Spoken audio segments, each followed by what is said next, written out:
MG spent the last few years completely reinventing itself, so it's now best known for making very good, very cheap electric cars. This is the MG3. It is not electric, but it is half the price of an electric MG.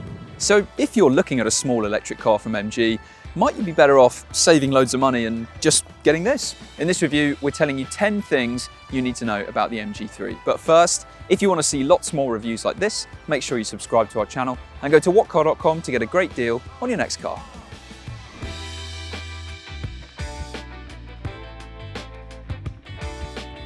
The MG3 first went on sale in the UK back in 2013, long before the British-Chinese brand started making moves in the electric car market. At the time, this small hatchback was priced from £8,695, making it one of the cheapest new cars on sale. It is still one of the cheapest cars you can buy, but with a much higher price tag than it was when it first went on sale. So now the MG3 starts from around £14,000, which is some illustration as to how different the car world and the whole world is today. But despite the price hike, the MG3 you buy today isn't that different from the car you could buy back in 2013. The biggest change came in 2018 when a facelift saw a massive overhaul of the pretty cheap and nasty interior that the car was launched with. But while it's different to sit in, driving one today, you'd be hard pressed to notice a big difference between the new car and the original one.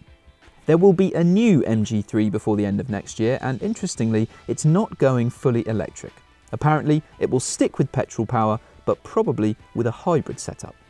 The MG3 is similar in size to the Ford Fiesta, the VW Polo and the Seat Ibiza, but it is way cheaper than all of those small cars. So really, the main rival for this is the Dacia Sandero, which we know is a brilliant value-focused option.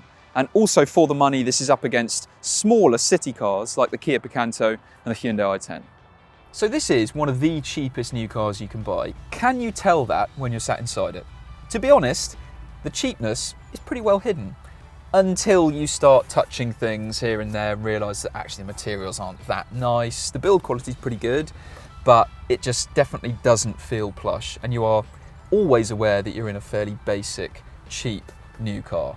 There are other signs of cost saving as well, like the steering wheel not moving in and out and only up and down. The seats, even these upgraded sports seats in the range topping trim, aren't really that supportive or comfortable over long distances. You do get an 8-inch touchscreen as standard, but you don't get Android Auto, you only get Apple CarPlay. And the system itself has really small text, it's got quite a complicated layout, it's not very intuitive, and also it's quite low down on the dashboard, so it is a bit difficult to see while you're driving. Another really frustrating thing is the fact that yes, you have got physical buttons and controls for the climate, but what's really annoying is that when you adjust the temperature, it brings up this tiny climate control panel on the infotainment screen, which is so difficult to see while you're driving. So overall, this is definitely not a terrible interior, but you are always aware you're in a value-focused small car.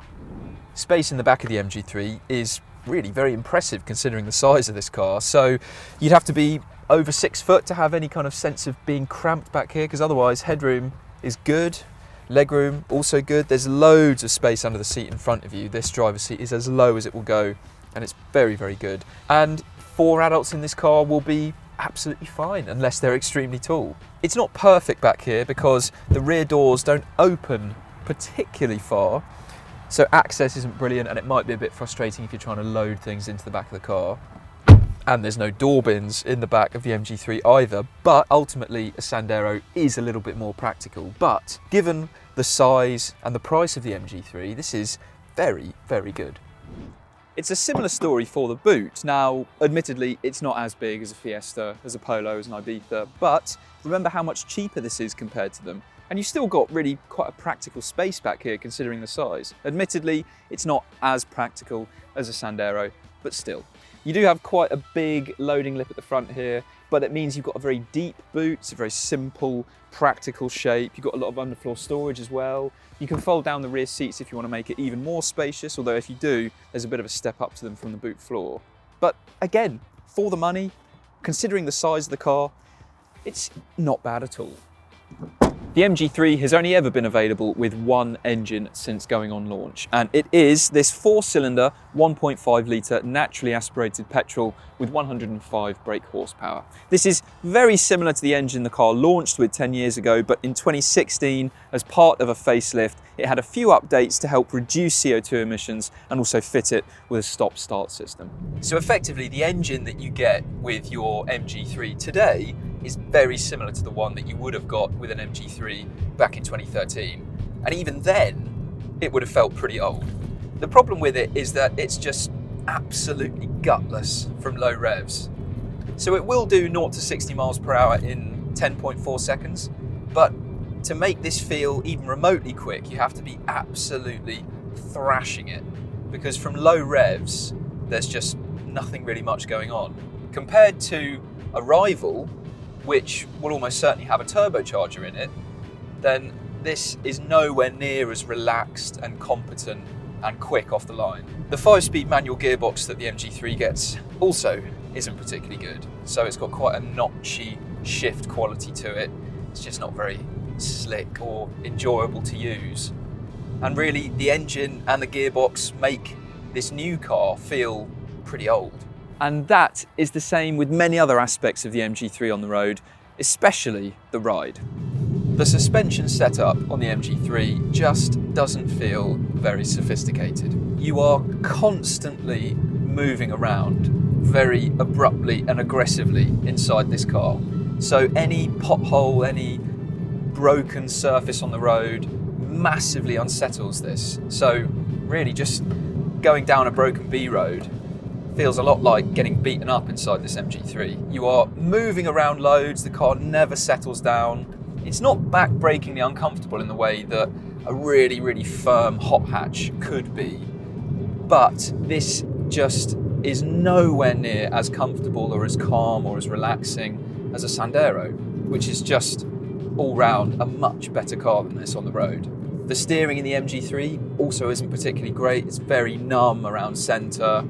Feels relatively agile, but you never really have any great sense of what the front wheels are up to because of this steering. So the MG3 is not the greatest car on the road, but remember, this is one of the cheapest new cars that you can buy. There's 2 trim levels to choose from. Entry-level Excite gets an infotainment screen and rear parking sensors, or this range-topping exclusive nav gets a sat-nav as well as a reversing camera, cruise control, and those sports seats as well. And whichever model you go for, you get a fantastic 7-year or 80,000 mile warranty, which is very good. And remember, this, even in range-topping trim, is significantly cheaper than a Fiesta, a Polo, an Ibiza. But the problem for the MG3 is, it's still a little bit more expensive than the Sandero. And that is a product that shows you can have a very low price, but still get a very good car overall. And the other problem for the MG3 is that the engine really isn't that efficient. So if you're getting 40 miles per gallon, then you're doing pretty well, which for a small petrol-powered car isn't very good by modern standards. And then there's the safety rating for the MG3. This car was crash tested by safety experts Euro NCAP back in 2014, and then it received a result of 3 stars out of 5, which might not sound terrible, but that was back when the crash safety tests were far less stringent than they are today.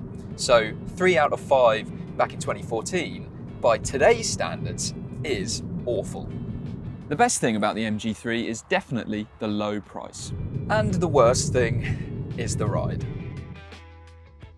So MG's electric cars are cheap and impressive, but this petrol-powered MG3 is cheap and not much else. And while those EVs are pretty much unchallenged at their low price points, for the same money as this MG3, you could have a Sandero, which is significantly better in every single department.